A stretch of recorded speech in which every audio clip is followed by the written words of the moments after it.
act out. Great talent. You do Christian comedy. Get in touch with us. Send me a mail. Rufai at voiceofthepeople.ng. Send me a mail. I'll put you on the lineup. It promises to be great. And if you have a big venue that we can do this event and host this event, collaborate with us. We'll give you publicity. We'll push you out there. And if you want to be part of this, because this is God's vision to me, for a lot of people, because it says we should pray concerning Nigeria, pray for the elections and worship him for 2 to 3 hours. Those were his words, not mine. Just get in touch with me on that email, Or just, if you've got my number, call me up and say you want to be part of Praise Festival. If you check our website, voiceofthepeople.ng, you'll see it out there. We put it out there for a lot of people. And hey, we're partnering with a lot of great events. We partner with the Governance and Tech Summit from Tech Next. If you check technext.ng, you'll see a lot about that summit there. They've changed the venue. It's no longer going to be Landmark. It's going to be Oriental Hotel. So we have to send letters out just to inform a lot of people, out there. And we're partnering with other great, great, wonderful events out there. My friend Edgar is doing something, an event concerning the life and times of another very dear person, which I am, which I do a lot of projects with, charity projects, which I'm part of 1 Million Teachers. And former Emir of Kano, Sanusi Lamido, is our chair for the advisory board of 1 Million Teachers. So my friend Edgar is doing a story, a stage play on Emir Sanusi and 1 Million Teachers. Promises to be great. So be part of that. You can check listings for that. Just say, if you just check Edgar Joseph's plays, you'll be able to see leads to that online. Promises to be great. But please, think about the Praise Festival. Promises to be a wonderful time in December. We're planning for it, and God's sparing our lives. This Sunday, I'm going to continue from the series of last week. You see, you will have wilderness experience in your life, and don't deceive yourself. And in case you want to call us up, 0700 903 903 903. And the wilderness experience is to show you who you are. But largely, it is you that can get yourself out of the wilderness experience. 1, by working with God, and 2, by introspecting, and 3, by doing something. And I said doing something because, you see, most of the wilderness experience we get into our lives, a sizable portion of them is caused by ourselves. The Yorubas have a word, afofa. I want you to look back in your life. What did you do to yourself at any point in time? Do you know that some of your habits led you to where you are? And the reason why your wilderness might have continued is because you cannot drop those habits. There are some people, no matter how much you pay them, they will still steal from you. And you see, that stealing has denied them of greater positions in life. They are just thieves. No matter how much you treat them right. See, take the whole world, put it on their shoulders, they will still steal. And you wonder why things are not moving for you. Why are you in a wilderness experience? It could be your habit. And that's why I say sometimes it takes you to come out of it. And you can make that decision, but you're not just ready. There are some men and women, theirs is to cheat. They ruin their relationships by cheating on their loved ones. He's gone through 3 or 4 divorces. She's gone through 2 divorces. She can't just stop cheating. In fact, he or she rationalizes it and say, I can love somebody and still cheat on them. Sorry, that is wrong. You cannot love somebody and still be sleeping around. When you said you love somebody, you committed your body in terms of fidelity to the person. You see, some of the societal things we say that destroy us. A man will say, yes, I have a woman in my life that I love, but I can still play around. After all, my father married more than 3. Where did the more than 3 your father married lead him to? Where, I ask you? Did it bring unity amongst you and your siblings? My father married more than 3, but you and your extended brothers cannot talk today. You don't see eye to eye. Your family is fragmented. and you are justifying cheating after you said I do on the altar, and you are complaining you have wilderness in your marriage. See, no matter how much you cast and ban, that wilderness is caused by you. The day you learn to keep the things between your leg, your marriage will survive.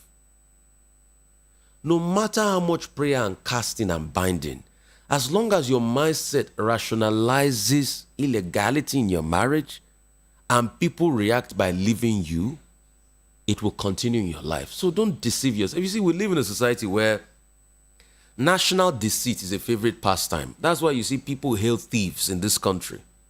You know the man is a thief. You know the way he got his money is illegal. But because he gives you the money, you keep hailing him. He can do no wrong. As long as he does charity for a lot of you, as long as he does give away on Twitter and Instagram, you know he can do no wrong. But you know the way he made his money is illegal. And that's what sets us back. So, you see, some wilderness experience we see are caused by us ourselves. Just like a lot of people that complain, hey, politicians didn't do this and all that. But you, your part as the follower, what did you do? You collected money from them now during elections now. Didn't they do vote buying? And now you have the temerity to complain that things are not working well when you collected money from them. Who is fooling who? You know me, I say the facts. Except we change society, any form of wilderness experience we are in might not change. So many things are things we cause by ourselves. But the good thing is God is willing to bring you out of it. But are you willing to change? Are you willing to change? Are you willing to be healed of your wilderness experience, or you want to continue to wallow in this sin and expect the grace of God to shine on you? It cannot shine. You can't do two things at a time. Even if you are multitasking, you will always give one priority over the other. Can you be eating hot rice and be chewing gum at the same time? Try it. Maybe your tongue will not suffer. That's what a lot of us want to do. So sometimes the wilderness experience is caused by us. When we see evil and we can't speak up, when we see what is not right and we can't talk up, when we try to destroy others, but in the end we destroy ourselves and we're creating a long-lasting legacy of pain and wilderness. A wilderness experience is supposed to teach you a lot about yourself, but the question is, are you learning a lot about yourself to be able to change some things about yourself? A lot of you complain, I don't have a job. But you know you are lazy now. You know for every job people look for you, you give excuses. If you don't have a job, please go and volunteer anywhere. It is by working for free you will start working for fee. The Bible says, seest thou a man that is diligent in his doing, he will sit with kings, he will not sit with ordinary men. The question is, are you diligent at all in your doings? A lot of people are not diligent and they want grace to abound in their lives. So they wonder why is the wilderness experience going on and they are jealous of somebody else that is diligent. Don't be jealous of a hardworking man.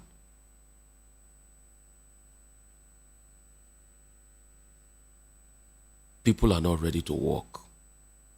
Africans love to play too much more than work. That's why you see that we don't have societal stability in terms of productivity. And let me tell you, there are differences in work.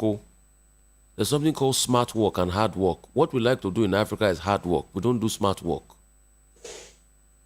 Question is, how can we think beyond the box to still make productivity work for us while we achieve more with less effort? What is work? Work is energy dispensed, displacement, over time. That's work. Work done. So the energy you use for displacing something over time. So how can you use less energy to gain more? Why Africa is not as industrialized? Because we don't use less energy to gain more. We use more energy to gain less. That's why I go and check. Productivity rate in Nigeria is one of the lowest in the world.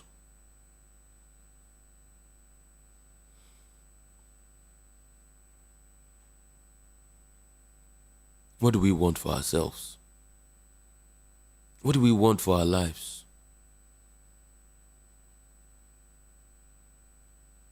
Do we truly want to come out of this wilderness experience or continue there and expect the grace of God to abound? The question is, some things will behove on you. Are you doing your part? A lot of people don't like to do their part, but they blame others.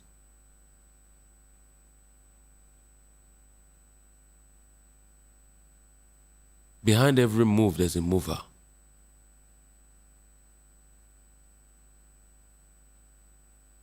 Are you volunteering? What ideas have you written out? What things have you even pushed on? What new concept have you brought? There are some people, you employ them in a company, Jesus Christ, they give you a heart attack. I'm an employer of labor now, so I know what it means. I know what it means. And these are the same people that go, that say, oh, things are rough. But the question is, what value have they added as people? You see, a special day will come. I will do something I call my experience in the hands of people in Nigeria by employing people. When I share my experience, I can even do a series of it. You'll be shocked, the things I've faced. I've run many businesses in Nigeria.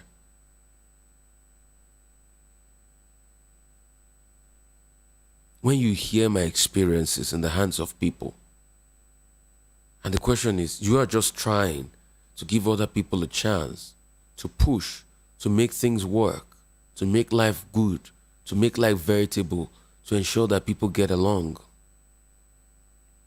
But a lot of people are not seeing it that way.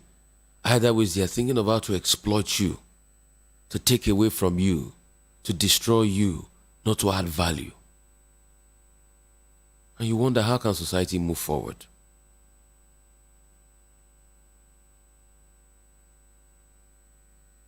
There are a lot of you that if we do background check on you, we will discover that you're not who you claim you are.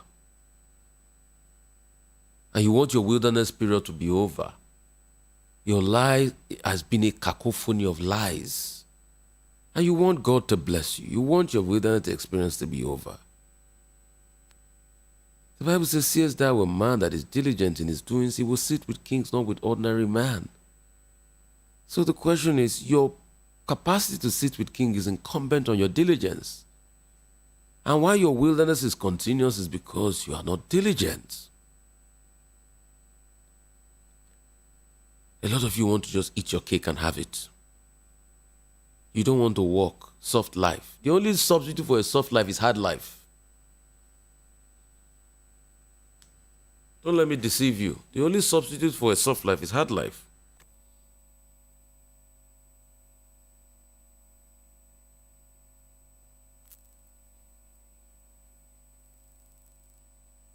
Do things right. Because most parts of coming out of your wilderness is incumbent on you.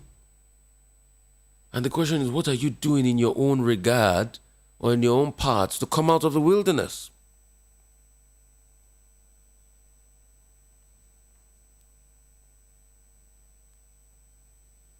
Some of you have put yourself in untold hardship because you can't control your spending. You want to spend to please. Must you please people?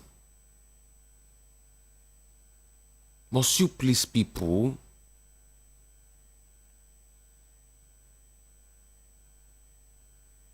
A lot of you, the reason of your wilderness in life is because you want to please people. You want to please people that don't even care about you. All they just do is to take your money and go.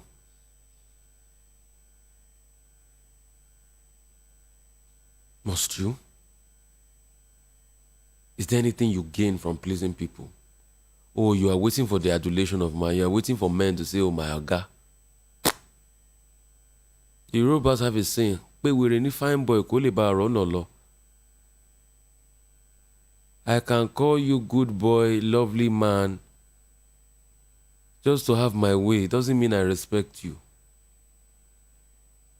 So why are you deceiving yourself by waiting on the adulation of man? If there's one thing I learned earlier on in life, is the fact that man's emotions are fickle. They can call you the king today and call you the pauper tomorrow. And it wouldn't stop anything. So, If you are trying to depend on the praise of man, if that's what makes you high, then you are dead.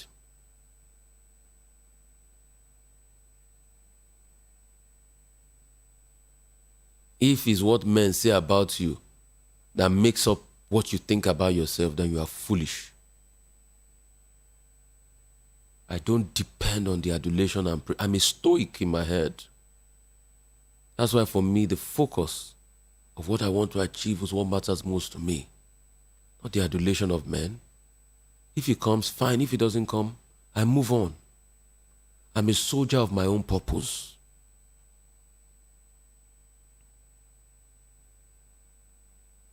And that's why I don't care when people try to break me down. I move on. As long as my conscience is my conviction. I'm of good conscience that what I'm doing is forthright. Anybody can say what they want. In fact, I used to tell this story. I've told it for the upton time. There used to be a restaurant in my village in Odogbolu called Let Them Say. A lot of people complained that the woman's food was so good, she had to be using something to make it. And she turned the name of the restaurant to Let Them Say. So for me, it's Let Them Say FC. As long as my conscience is clear with my God, my maker, I don't care too much. Some people, it's because you care too much about praises by men and you will do anything to earn it. That's why you're in the problems you are in financially today.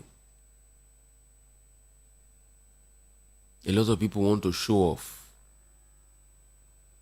You don't have money to live in Lekki, but you are using your life savings to rent a house in Lekki because so that you want to show your friends that you've arrived in Lekki.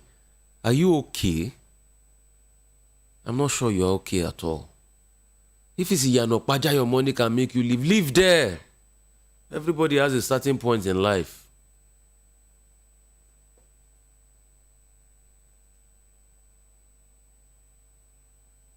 If it's Iyanopaja, your money can make you live there.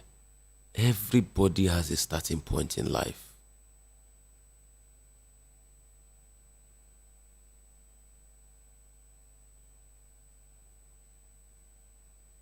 Some of the wilderness experiences are caused by you. They are self-inflicted.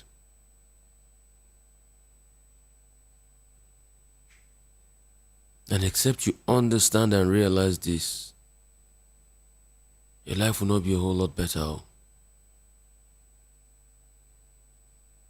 Some are because you think so much. Me too, I'm still like that. I think so much. I want things to be perfect and be better. But, these days I start to tell myself so many things are out of my control. And unless I tell myself that every day, things will not move further. So now I'm starting to tell myself some things are out of your control, Rufai. And some things will always be out of your control. The best I can do is my best. And as long as I've done my best, my conscience vindicates me that I've done my best. So, as an entrepreneur, as an owner of businesses, you feel that way sometimes. But sometimes you can only encourage the people that work for you. You can only encourage people around you. It behoves on them to listen or don't listen. If they don't listen, that's their cup of tea. And it's not everybody that starts a journey with you that will finish it with you. Some people will have to go. It's just life. It's just life. But it doesn't make you give up on humanity, because it is the same world that you see somebody do you wrong that you see an angel will come in the form of human beings. That's why sometimes I tell myself, because you see these messages I'm preaching, it's not only for you, it's even for myself. It's a therapy to my own self. That's why I tell myself, you have to take life easy. Because people will come, people will go.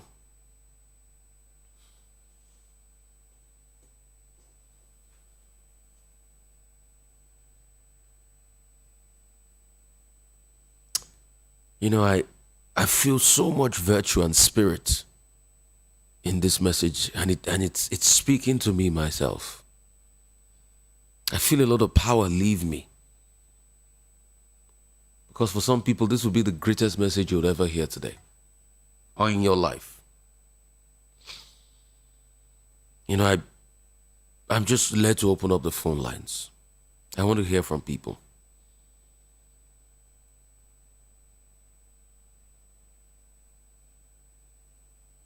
It's 0700 903 903 903.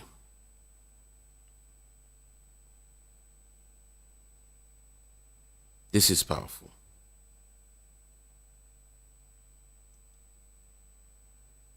This is powerful.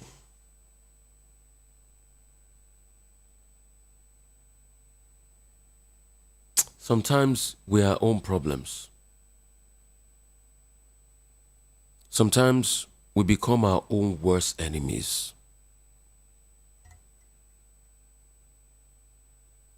Honestly.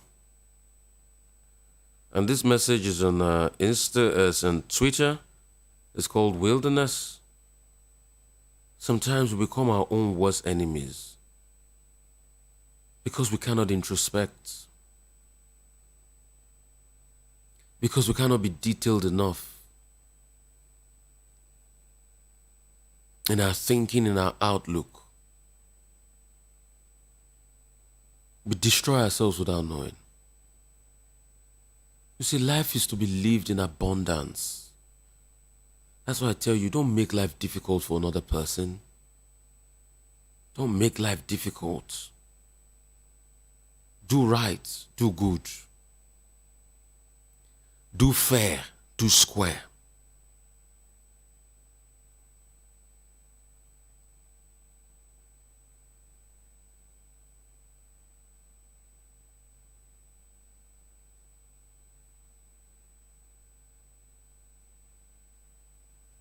A lot of people, you see, when they die, the world is happier that they died. And that's not life well lived.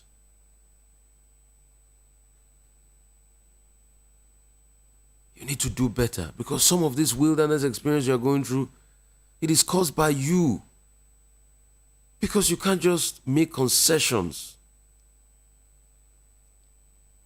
and pick your family over your vices.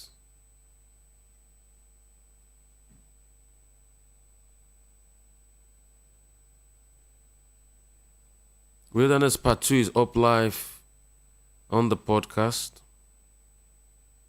Rufai Speaks Podcast and Anchor. Because you can't just choose the good things of life. You can't choose happiness, because for you you're so selfish that it's all about you. You're so exploitative. It's all about you.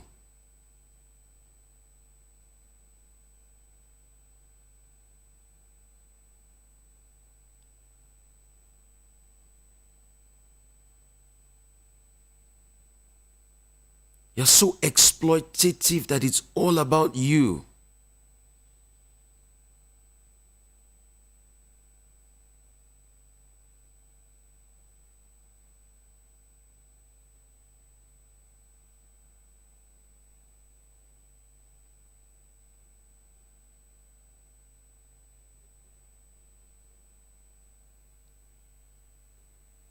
And when you're so exploitative that it's all about you, you can never live life, because you need to make concessions. You see, because people live their lives in such a way that it's always about what is in it for me.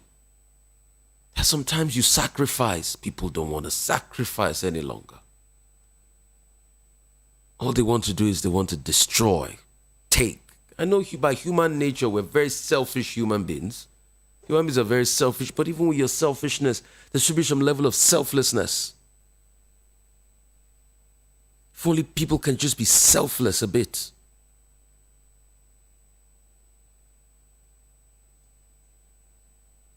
People don't want to be selfless any longer. It's about me, me, me, me, me, me, me. You're packing resources that you can't spend in one lifetime. You're fooling yourself. You're just being a pantomime. And you think that's life? You're putting yourself in the problems you are in today. Look at you. You're a wreck. People are calling your name. They're telling you you're the king of the world, but you're a wreck. You know it inside of you.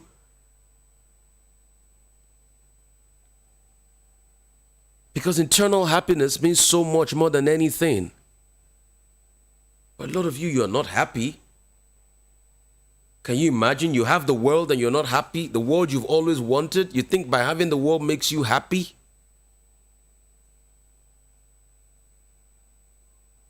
Yeah, we've given you the world. Can't you see we're calling you the king of the world? The king of the world, the king of the world. We bow before you, but your miserable self.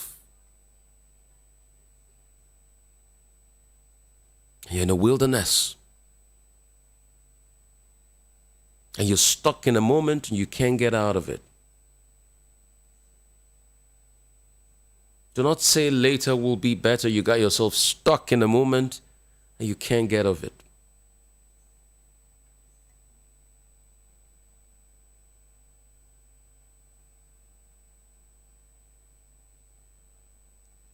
You need to get out. You need to get out. You need to get out. You need to get out. You're not leaving. You're dying inside. You're burning up inside. You need to get out. It is too late. The reason why your blood pressure is high is because your body's reacting to too much toxicity. And you know it. Money is not everything. You need to leave. You need to be happy. And yes, you are not. And you know why you are not. Because in the midst of getting all the things you wanted to get that you thought will make you happy, you lost the essence of life. And that's why now you're in the wilderness. You lost the essence of life, which is live and let live, not live and let die. Sure, you remember the song, when you were young and your heart was an open book. You used to say, live and let be.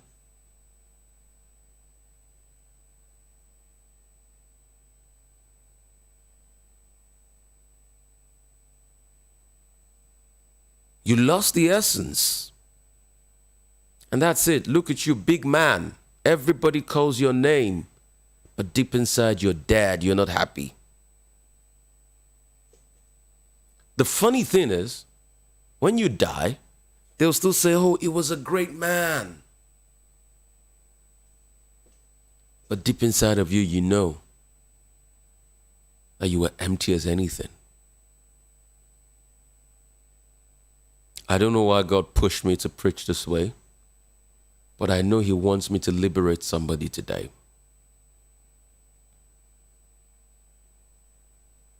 I know. He wants me to speak to the soul of somebody.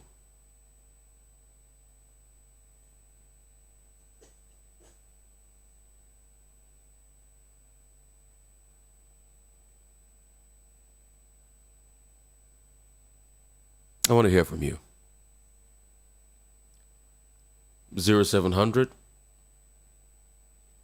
903 903 903. Let's talk. Let's talk. Somebody's burning up inside. Come on. I know after listening to this, you're so ashamed to call the phone line because you know I just talked about you, but call. Let the liberation start.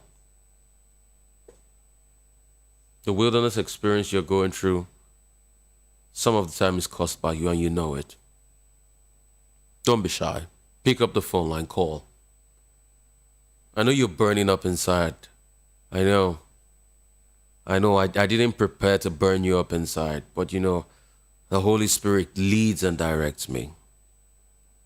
And that's why I can't take glory for this show. I can't. It's not about me.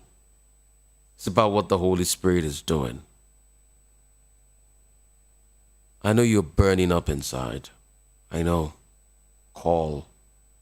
This message too spoke to me. Because He's telling me He's done it all. And it's not my worry that is going to make things happen. So it's speaking to me too. I know you're burning up inside. Pick up that phone. Pick up that phone and call now. You're burning up inside. I know it. I know it. I know it. Hello.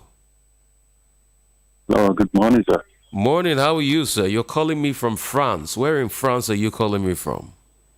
I'm calling from Paris, sir. From Paris. What arrondissement are you calling me from Paris? Or are you calling from Ile de France? I'll be trying about a few days, I think 2 weeks. I'll be joining your program. Today I'm just able to play your line. I think most of the time I've been listening to your morning Simon, and most of the time when you are in a newsroom, I didn't listen to you. Rufai, I don't know. I have that passion on you. I just love you the way you are. God bless you. I have to be frank with you. God bless you. I just love you. Well, I didn't make the sermon that you are preaching this morning, but the few one that I get from you, I just love it. Thank you. It's like you are talking to me. Thank you. Thank you so much. I just want to appreciate you for the bottom of my heart. Thank you. I agree to your colleagues, especially the other man. I don't know his name. Yeah, that normally Jamaica. Nobody says so. I love everybody. I love everybody around you. Thank you. May God Almighty bless you, sir. Thank you so much. I appreciate you. I appreciate you. Yeah, thank you, brother. I appreciate you. Hello, how are you? Good morning. Good morning, ma. How are you? Please turn up the volume of your radio set, please. Yes, I have done that. Are you burning up inside like I am burning up inside after this message this morning? In fact, my brother, I just came up from where I took my bed. Then I just turned on my radio. I used to listen to 92.3 before, but today the pastor was making noise, just talking. I can't understand what it is. I said, telling me go to another place. So when I tune to the first place, I can't hear your voice. And your voice is too cool to my listening. Then what you are saying is digesting into my bone marrow. And I don't know how to say. I said, which kind of man is this? That the first time of tuning to this radio, to this channel, you win my soul. I become added to this. Now I'm added to this channel. So what I'm telling you is that what you said is complete truth. Absolutely truth. God sent you to talk this thing so that, like me, I believe what you said, and I know that my God will take me somewhere because I want to help people, but I don't have the means to help people. But it pains me, my brother, if I see old women at Trefe suffering, carrying loads. If I have money, I will give them to go and start business. So I want to listen. You repeat it again, because someone must hear this. Yeah, they must. Thank you so much. Yes. Bless you God. So much. Bless you. Hello, how are you? Hello. Oh. Morning. We have a call. You're calling from United Kingdom. Where in the United Kingdom are you calling from? I'm calling from Glasgow. From Glasgow in Scotland. Great to have you, my brother. Yeah. My name is Mr. Olufemi. Mr. Olufemi, bless you, sir. My name is Mr. Olufemi Boladada. I'm fine. God bless you, sir. God bless you. I can hear you. Talk to me. Can you hear me? I can hear you loud and clear. Talk to me. Okay. My name is Olufemi Boladada. I'm calling from Glasgow. Thank you so much. I can hear you. Go ahead. I'm very happy with your program. Thank you so much. I used to be surprised. I'm a Yoruba man. I used to be surprised. I am that we grew up in Lagos. I was born in Lagos, grown up in Lagos. And I saw my friends, brothers, thinking about someone, I'm sorry to use the word, a big thief like Tinubu dreaming to rule Nigeria. And everyone is trying to be tribalistic. That they want to vote for someone who has wrecked Lagos State. Even a blind man can rule Lagos State successfully. But we're this is not a political show now. We're talking about the message I preached. Let's stick to that. Let's stick to that. Let's stick to that, my brother. And we cannot call people thieves on the air, please, because of libel. I know. Please, I'm sorry, because of libel. When you do libel, it is us, the radio station, that gets the legal feedback. So please withdraw that statement, please. Can't call anybody thieves. Okay, I'm sorry for that. Thank you. Thank you. I appreciate I just wish Nigeria will vote for the right person this time. Amen. And God will lead us, and we need to be smart about it. We need to vote for the right person. Amen. And it doesn't have to be about money. I don't have much to say. It doesn't have to be about money, please. Okay. It doesn't have to be about money. You too. Thank you so much. Yeah. It doesn't have to be about money. Vote your conscience. That's just it. But it's about this message. It's about this message. It's about this word. It's about this word.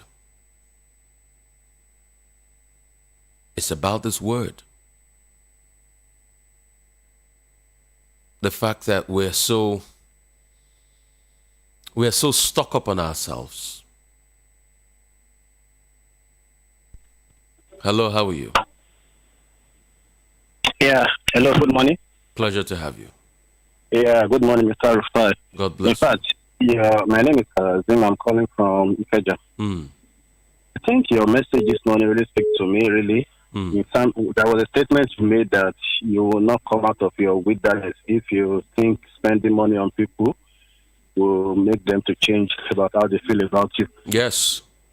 I think that is really a powerful message, because many of us, when we were young, we were on that direction, really. We hope that by the time we keep spending, these people will change the way they think about us. I think that was really one of the biggest mistakes that some of us made in our career. So I really want to appreciate and thank you a lot for the message that you delivered to us this morning. It's really touching, really. Thank you so much. Because you see, when you keep spending on people for the fact that you want something back from them, you want them to like, it's a slippery slope. You will never stop spending. Give unto people based on your own personal conviction, and let your conscience be your guide. Somebody said, Mr. Rufai, thanks for your heart-burning message. I got this call from Texas I'm seeing here in America. Hello, how are you? Hi, good morning. Great to have you. Bless you. What's your name? My name is Kristen Shelby. I'm trying to use this opportunity to thank you, because I believe that if you have someone like you, let me just say, you are not two or three people like you, Nigeria will get better. I just want to use the opportunity to thank you, because you are our television is the only television, only station I listen. Thank you. And I really appreciate you the way you talk, the way you try to keep it to us to know the right things to do. I really appreciate you. I'm telling you, you are the best. Thank you so much. I really appreciate it. God bless you. God bless you. God lift you. 0700 903 903. Another call there from Texas in America. Hello, how are you? Hello. Great to have you. Please turn off the volume of your radio set for me. Hello. I can hear you. It's killing me again. Yes. In fact, I thank God for your life. Sometimes in life, when situation turns around, God will in one way bring courage. Yes. The word you hear. As the topic of the word says, in the wilderness, there is one part you mentioned when you are speaking your word. Say, some men they try to marry like 3 or 4 wives, saying that it is how our people used to do it. But you don't know whether it is that one that you marry that will kill you. I am a typical example of that topic. That is why I want to put it. My father, in the olden days, he was a rich man. He took money. He married my mother. My mother gives birth to a man, gives birth to a woman. He said that because he gets money, he wants to marry second wife. He married that second wife. Now I can't give birth to a boy and a girl. After that woman became wicked to the extent that he killed my father. When he killed my father, he now said that he has got drunk, that my mother is just a camouflage. He thought that it was just a joke. My mother said, no hospital where I know with my leg. He said that there is nothing that is wrong with my mother. That this is not ordinary. I'll be praying. After everything, my mother died. The day we remove our mourning clothes for my mother, my senior brother died. Woman, he promised me that I will not get married over her dead body. She take it out. She come and tell me, say, where is my mother and my brother? They don't come outside now. They don't come and drag tree, land or whatever. I tell her, okay, oh, no problem. If it is what you want, enjoy the whole world. Enjoy our family. So none of them has gone. The only one man left for us is to choose that man. To the extent, in the night, she will naked herself and be running around the house. So the wife of my brother called my brother, say, come see what is happening in the house. Because my brother is at one, it's pregnant. Okay, my brother now come back. When he come back in the night, woman started backing again. Because it is that my brother that he wants now. Then when he ran around the house to enter his her own house, my brother jumped out from the house. Seeing her naked, my brother asked her, what are you doing? He said, his dog that is barking. My brother asked her, say, is it because of the dog that makes you to come outside this night, nakedness? He said, because the dog is disturbing me. My brother said, tell her that if next time he heard you doing that thing or coming out naked, that he will use his own hand and kill you. So when my brother now put fear in her, because whatever she is planning, she has lost it. But if she said that she succeeded in that one that night, my brother would have been a big man by now. I can imagine. It's just important that we do good. Yes. We do good. But God, yes, because that my brother, his name is God's power. And he is a leader in his church, in the church.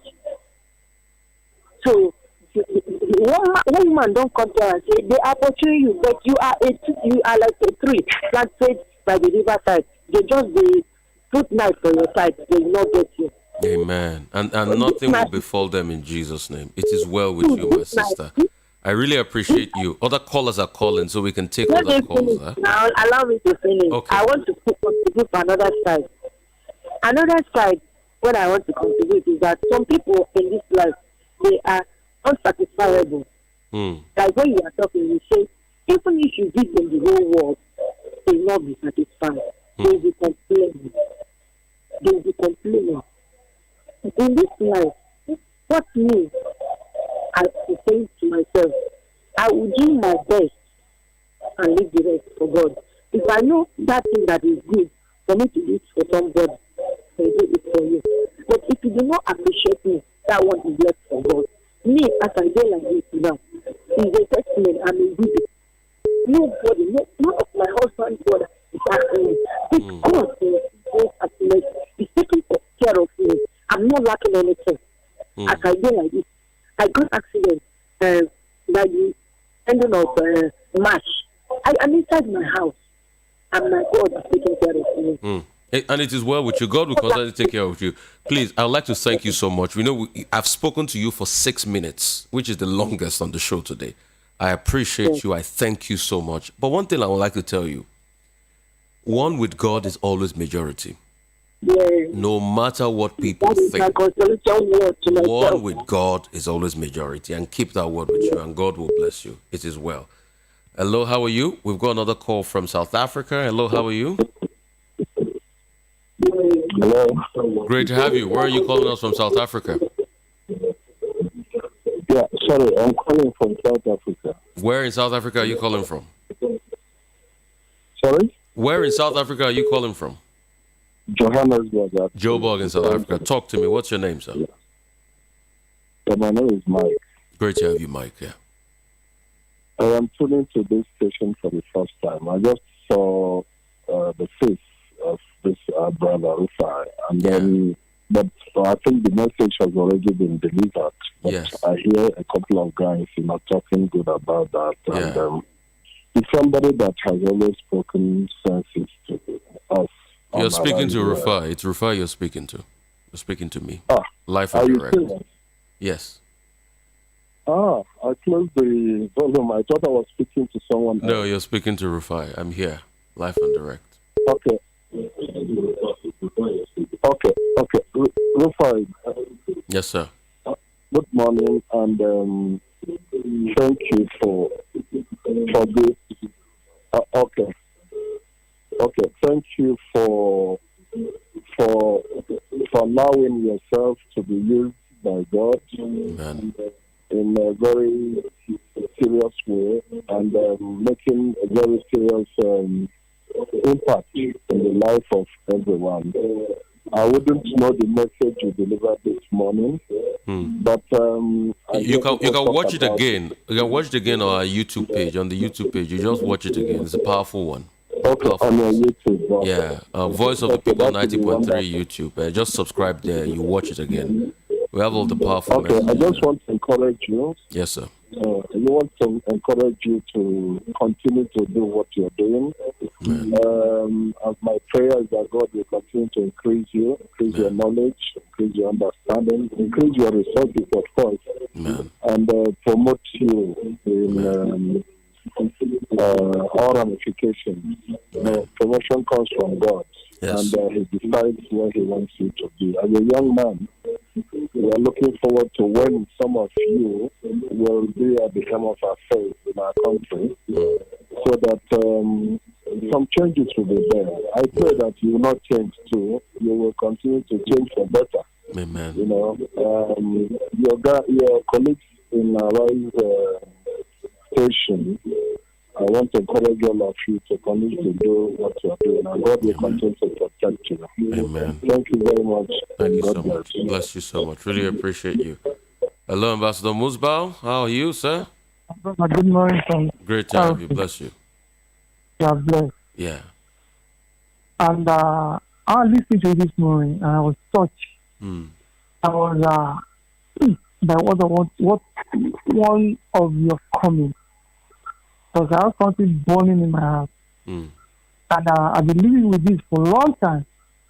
Because I decided to just wait it. But this time, listening to you this morning, I realized that it's possible that the mistake comes from me.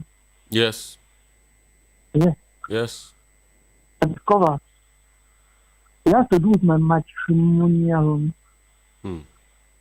And the one thing is, I don't want to share this, but inside me, listening to you this morning, your words enter my body, and I've already decided that I'm going to stop it to it. I won't give it a try anymore. Now I realize that the mistake comes from me, because the foundation of the something, it has to do with foundation. When you have solid foundation, you are sure that all the structure you have on it will be strong. But when the foundation is weak, no matter at all the structure, it will come down. That's what I learned this morning. And from this moment, I'm going to try to work towards it. Amen. To give it another chance. Amen. To give it another chance. Because it affect me. But what I'm thankful for that, I didn't allow this to affect me, my movement, my everything in life. But inside me, I knew that I'm lacking of something, which I believe that's how it's supposed to be. But now I remember this is not how it's supposed to be. Well. And I thank God for life, because to continue to be your strength, to strengthen you more and more. Amen. God bless, my brother. Amen. God continue to give me more knowledge and wisdom. Amen. I learned a lot this morning. It is well. It is well. It is well. Give it another shot. Give it another shot. I'll take about a call or two more. By 10 on the dot, I'll call my friend or my brother in America, Dele Farotimi. You know, I normally have this thing where we talk about state of the nation, politics, national development, and he'll join me by 10. Get across to him in America, as in Maryland. And also on this, we'll bring other, big people and friends and people with great stories, and, everybody's giving a voice here. Big people that are not as known yet. We'll bring everybody in just to be able to impact, to be able to lift, to be able to make better. That's why we created Voice of the People, VOP 90.3. All right, you can check out our website, voiceofthepeople.ng/live, to be able to get across to us. 0700 903 903 903. And I also shared on my Twitter page at Rufai, RUFFY DFIRE, an excerpt of the message called Wilderness Part 2. It's there. I've shared the podcast link on my Anchor podcast link. It's a powerful, insightful message, and it's something that is poised to help you and transform your life. And the words particularly today hit me, because those were not my words. Those were the words spoken through me by the Holy Spirit, because those words, I needed them myself. I worry so much. I have personally put myself in many wilderness positions. I have made terrible decisions. I can't come here to tell you I'm a saint in my life. Hello, how are you? Hello? Hello? Wonderful Sunday? Okay, we cannot hear that. I can't come here to tell you I've made every decision right. But one thing I can tell you for free is that my capacity to be introspective and to look at it when the Holy Spirit tells it to me that you've done something wrong through my conscience. That's why I can come and make amends. I can apologize. It is an indication of a decaying heart for people not to be able to apologize when they are wrong. I think that's the best way I can explain it. It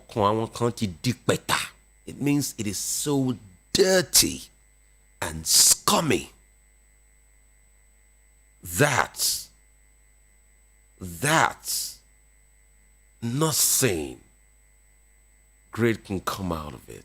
I appreciate you so much, my brother. You just took a video of you watching us live, stream live in your car. God bless you.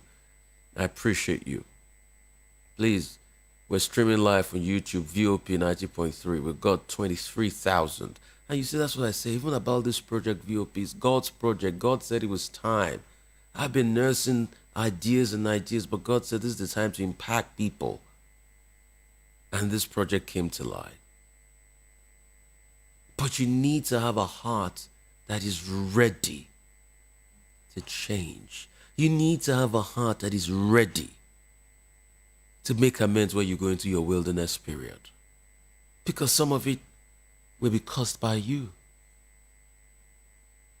And that's why I tell people from time to time, I might have said some things wrong or done some things wrong. I apologize. It doesn't take anything away from you.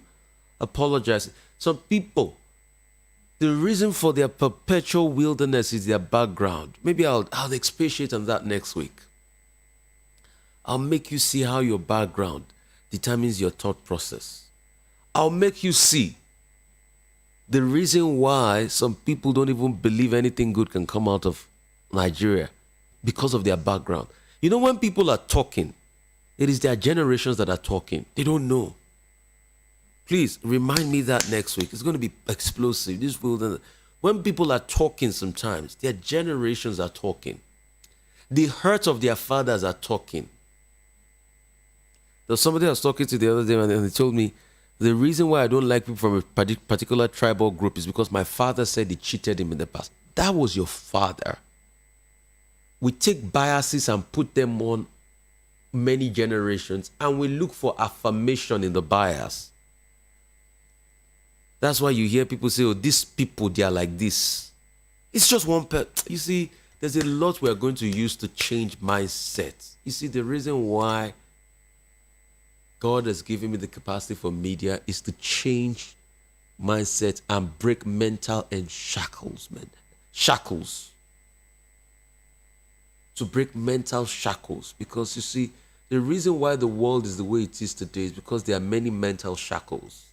And mental shackles are more than physical shackles. There are so many you don't see. Poverty is a mental shackle. Poverty is not about lack of money. It is what lack does to your mindset. I think I need to have sessions on poverty. It is what lack does to your mindset that kills you. It's not poverty. It's not lack of money in your bank account. If it's lack of money, why do you think that if they give a poor man 100 million, he does still feel he's rich? Why do you think that people that win lottery never make anything out of it and they get broke in no time with all the money? Because it is what lack perpetually does to the mindset. There are many things I'll expunge here. It's going to be revelations upon revelation every Sunday from 9 o'clock. And it promises to be a great time in God's presence. So you just sit back, relax. And let me start by, if you want to still call, 0700 903 903 903. I can take one call before I bring in my brother, Dele, Farotimi. And we talk about a lot of issues. I'd like to thank my brother, my big brother, Egbon, Dele Farotimi, because it took out his time just to talk to me this morning. All the way from America. I know it's early on. My brother, I like to say a big thank you to you. Eshe Gidigoni, you took out time out of your sleep and out of your holiday in Maryland to talk to me this morning. Dele Farotimi is a man that's got brilliant and exciting and exhilarating ideas. Great to have you, sir. Just in order not to take any more of your time, because I also want people to give the chance people to comment and ask questions, I'd like to ask you, what's your read about the political situation in Nigeria as we speak today, vis-a-vis this conversation on national development? Well, it's almost impossible to talk in terms of anything being predictive about our political situation. Everything is in a state of flux, security-wise. You can't even tell for sure what will happen tomorrow or the day after that. So everything we're doing, these are all just conjectures. We are all just hoping. We keep talking about things being equal. So all I can say is that predicting Nigeria's political trajectory at this time is a difficult task. We can only just keep our fingers crossed and hope that at some point we'll find the courage to do the right thing. But it's almost impossible to predict anything right now. When are we going to have that Nigeria we all dream of? I know there's nothing on paper as regards a Nigerian dream, but lovers of our country, that even if we go to other parts of the world, home is home for us. Is there any day it's going to come? And where will it come? Well, how quickly it comes, whether it will come, is a function of whether we find the collective will as a people to do the right thing, build a proper country that we can call home, and then just create a place that is sane enough to at least allow us to be all that we can be, and be a home for our children in the future. The way we are going right now, there is nothing to suggest that we are even engaged in nation building. We're just gallivanting from one trouble, one crisis into another. It's almost like nobody appears to know exactly what they want to do. And we're just, that fella song. Our lives just they roll like one ball. One wind. They blow for one year corner. I That's put my just the mouth way for we are song. right now. Unfortunately, it's not funny anymore. We can't even sing anymore. And in all of this, we want to birth a nation. Let's go back. Is it that we went astray with having this unitary constitution? Was it the emergence of the military? Let's go back historically. Where did we miss it? I'm sure you've heard that story several times of the husband and wife. They driving to a destination. Wife will turn to husband. Honey, I think we're lost. Husband will turn to wife. No, I know where we are going. And then they keep circling and circling around until they come to the point where everybody has to admit, actually, we've seen this landmark before. That's the Nigerian story. Where did we get lost? 1966. That was when we got lost. This thing that you call a unitary constitution, it is not a unitary constitution. There is nothing unitary about it. There is nothing constitutional about it. It is a charter of slavery. Every conglomeration of human beings give themselves rules by which they would agree to exist. Nobody sat down to agree the way we are being governed today. This constitution, quote unquote, is the encapsulation of some people's dream for Nigeria, not the dream of Nigerians for Nigerians. 36 states, 774 local governments. The structure of governance as it exists in Nigeria today is unsustainable. We're spending more to keep rulers in office than to educate children. Millions of children are being uneducated in Nigeria today.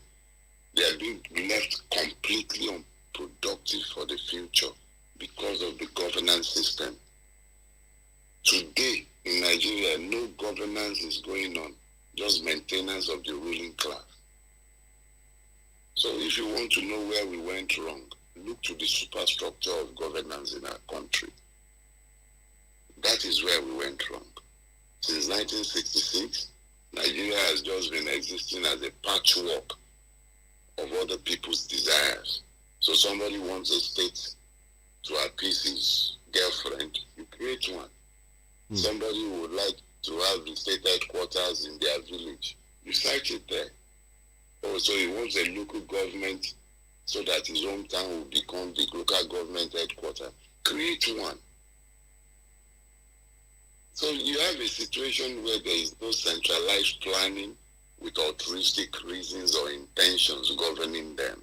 It's just existing as a country for the pleasures of its rulers, not the people. You say it's existing as a country for the pleasures of its rulers. Is that why corruption has now set in and crippled everything, which some people trace back to the 70s, no, even the 60s, because there were cases of copious corruption by federal ministers of finance then? The popular one, Okotiebo. Is that why corruption has crept in? What you call corruption is actually not corruption. It is impunity. Corruption suggests that somebody has done something that they are not meant to do. They have taken financial gratification at the expense of the commonwealth. That is what this generalized term that we call corruption means. But the reality is that corruption is not the problem. Impunity is the problem. The person stealing knows that nothing will happen. So he does it knowing nothing will happen. And when nothing happens, we sit down, we call it corruption. That is not corruption. That is impunity, the knowledge that there will be no consequences. You can't call, if a policeman is taking 100 naira, 1,000 naira, you can call all those corruption.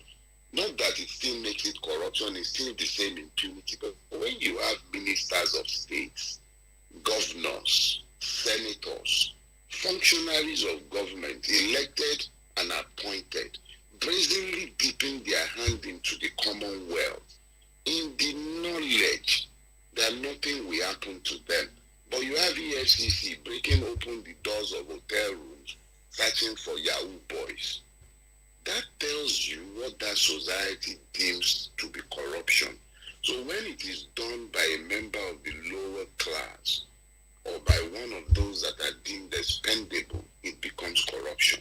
When it is done by a member of the ruling class, it is actually impunity, but we call it corruption because it makes it some nice, tidy little crime exclusively committed only by the rich and powerful in Nigeria.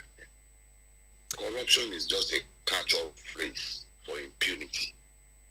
What would you now say about what the former president, Goodluck Jonathan, said when that infamous statement, corruption is not stealing?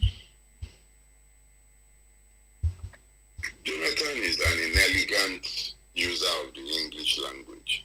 And because he was also of the PDP, the government that a party that distinguished itself with stealing until APC came into the scene, it was very easy to misunderstand what Jonathan was saying. But what he was saying, if you actually take the time to deconstruct the sentence, he was completely correct. Corruption and stealing are not the same thing. What is going on in Nigeria is not corruption, it's barefaced stealing enabled by a system that offers no punishment to the rich and powerful. So what we have is not corruption, it's impunity. Jonathan was correct. He was just inelegant in describing what he meant. If it is about stealing, what is Tim Pray doing in the cabinet? What about all the other persons who have been charged, who had been charged before they were ever appointed into that cabinet? What about the several serial malfeasance that are in the public space in relation to this government and functionaries of this government? So Jonathan wasn't wrong. He was just inelegant in his use of the English language. So why is it that we now have a country that you can only count few people that go serve in government and they come up without corruption allegations? Why is that? That's become standard for the country and nobody even thinks anything about it. It's the people themselves you need to be looking at. We've come to a point where we really should have run out of excuses for those who pretend to rule Nigeria.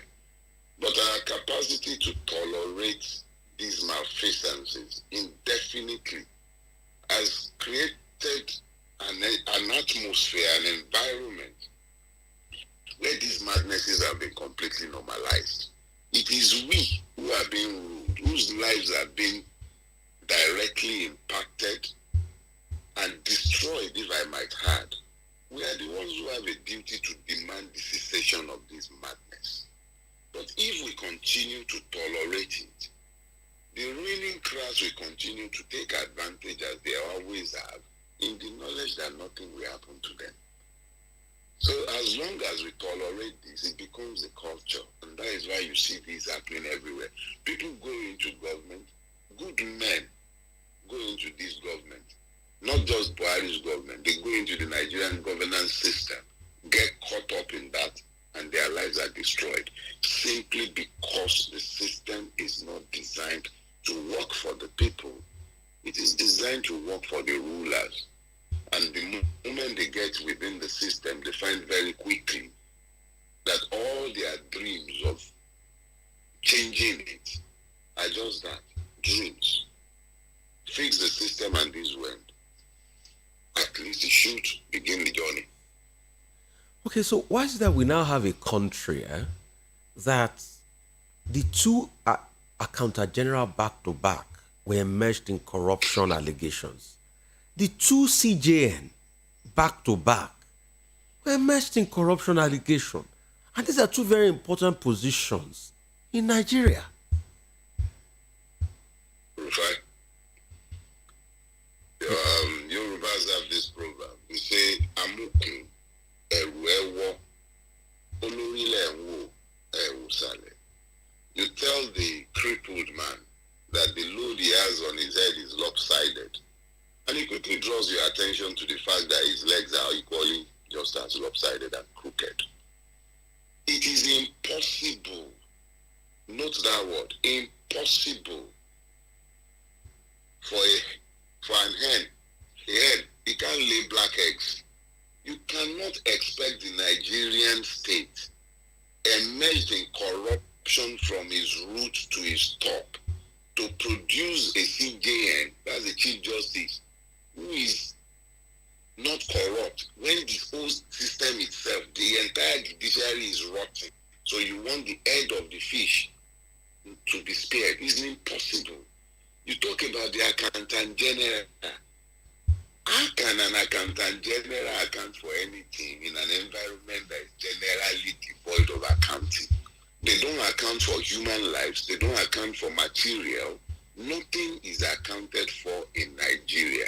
Nobody pays for their crimes except the poor. So you have a situation where it is impossible to demand an account either from the accountant general or to expect justice from the temples of injustice that we call courts. So what you are saying is like saying that Abba Kyari, everybody would prefer to think that Abba Kyari was an outlier, the bad cop in the Nigerian police, but no, he was Abba Kyari represents a type, just like the CJN represents a type, the accountant general represents a type. If you're looking for the most corrupt in any Nigerian institution, look to the head of that institution. Unfortunately, and it's not only in the public sector, it's the same in the private sector. Why do we have a country that we can't seem to even nip crude oil theft in the bud? Just the papers this morning say we have lost $1 billion in crude oil theft, and the country is complaining of a lot of, financial misnomer. Rufai, the people stealing this 1 billion worth of oil, they're not carrying jerry cans. Yes, and nobody seems to see them. They're not using jerry cans to steal it, and they're not using canoes to take that much volume of oil out of Nigeria. The Nigerian Navy has to be complicit because we're talking about tankers, super tankers taking fuel. That is not a small boy operation. They are done with stealing it from the pocket. They are taking it from the source. These are not small fries. These are not Delta militants. These are big men. These are the people we call honorables, people who sit in the Council of State. These are the people doing what you are saying. He's not a poor man. So what you're seeing is actually the enthronement of a criminal state. It is not, see, it's very easy to speak about insecurity in terms of bandits, Boko Haram, kidnapping. But when you are now dealing with a situation where the sovereign wealth of a state is being taken with brazen impunity, then they're telling you crude oil theft. This is not theft. Let them stop using these euphemisms. This is state hijack of the most brazen type. They are taking this much fuel, crude out of our country. Where is our Navy? Where is the police? The GSS? All of them, where are they? So when we're talking about these things, we should understand the gravity of what we are dealing with. The Nigerian state is failing spectacularly, and it is being aided and abetted by those who should be the ones protecting this country. They are the ones destroying it. But a lot of people too are putting the blame on the doorstep of the followers. That the followers are the ones even aiding all of this by collecting money and by being cronies with the people that are ripping the Nigerian state off. For instance, the electoral period now, vote buying going on massively. Look at the elections in Ekiti, allegations of vote buying. And it was followers too that collected money that voted. Across all the political parties. So who is even a saint in Nigeria? When all the political parties in their election were accused of vote buying, all of them. Well, Rufi, one thing we must be honest enough to tell ourselves is that when a government and the state has been as intentional in the deployment of weaponized poverty and weaponized ignorance, it becomes almost impossible for the people to retain their capacity for informed choices. So what you then find is that the people who have been rendered supine by poverty are easy to induce with 5,000 naira, 10,000 naira. Rationality ends where hunger begins. Rationality, all your brains dies when hunger takes over. The kind of hunger that I'm describing is not the hunger that comes from needing an immediate meal. It's the hunger that comes from being perennially hungry. Pangs of hunger. Pangs. These are beyond. If I try and imagine it, what would make a person sell their vote for 10,000 naira? That's less than a third of a bag of rice. When this blight called APC came into office, 10,000 naira would have bought you a bag of rice. But that 10,000 naira today will not buy you a bag of rice, but that is the value of a vote that has already been devalued by a system that delivers no value to those who are voting, called it citizens. So when you have already prepared the people with poverty, enabled them with ignorance, it becomes very easy to get them to devalue and discount their votes. Even despise it. You hear people telling you, what difference would the vote make? Because it has been rendered valueless. So when you talk about people selling their vote, when we talk about the electorates being equally to blame, we must be quick to also admit that these people have been conditioned to accept what has become their lot by the evil people who have ruined their country and their lives. This is where we are. So when you look at all of this, why is it that every political cycle, people don't get a break with a, good party?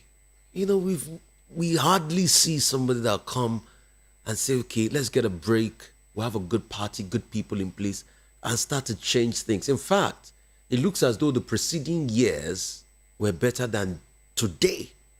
Why do we have that? Why is that things generally keeps getting bad and getting worse? Cause and effect. Cause and effect.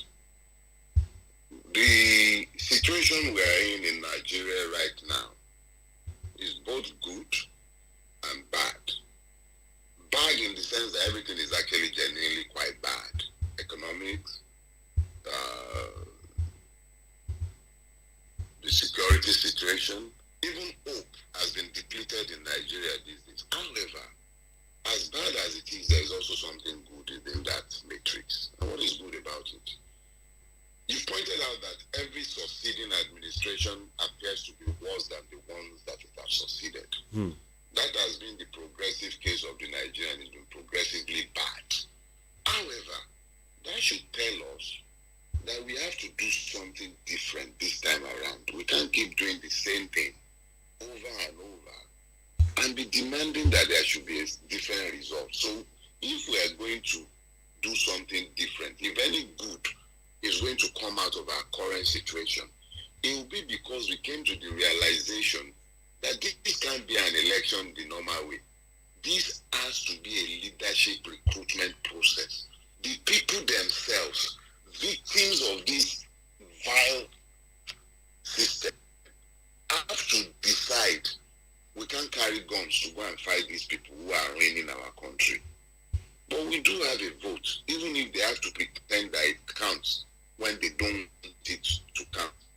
We have a vote. Let each and every person that has vote begin to ask himself, what kind of changes do I want to see? What kind of leaders do I want to see emerging? Those leaders that you want to see emerging, that you believe can change the country and take it in a different direction, you have to find the courage to seek them out. Not only in the presidency, because if you voted a president that is good, and he's saddled with a Senate like the current one, or you vote one that is good, he has the kind of House of Reps that you have right now, you won't get anything good to come out of those places. You have a good president, but your governors are horrible. Your state houses of assembly members are horrible. You still won't get a good state. So we have to look beyond the mess we are faced with and on our own consciously look for the kind of leaders that we want. So it's a leadership recruitment process, not an election. If we don't turn this into a leadership recruitment process, which feeds an electoral revolution, we're not going to get anything different from what we've been getting in the past. In fact, this one will be worse. What kind of leaders do we need at this point in time in Nigeria? And what are the qualities people should look out for in leaders now? Well, first thing first, we need visionary leadership. What is a visionary leadership? Break it down, please. A visionary, you see, when you have a country as destroyed as Nigeria has been, you need to find leadership that is capable of imagining a different way, a different forward. Buhari has destroyed Nigeria beyond repair. So if anybody is coming to talk about repairing the damage, if they are talking about we'll repair this, we'll fix this problem, they are lying. It would only get worse. What is revolutionary about it is the capacity to look at what we have, look at the ruins of Nigeria, and then imagine rebuilding it in a different direction and then communicate your vision of what you want to do with the broken country to the people. Because if you cannot find a way to harness their strengths, their capacities to fix the mess, you will only continue to manage the problem until it will eventually grind to a halt. So you really can't be looking for those who will be telling you will fix the problem. It's not fixable. It's beyond repair. It has to be a leader or Why is the problem beyond repair? Why is it not beyond fixable? Repair because we've been building on a lie, and until we stop building on that lie, admit that we've been lying to ourselves. What's the lie we've been building on? The lie of one indivisible Nigeria.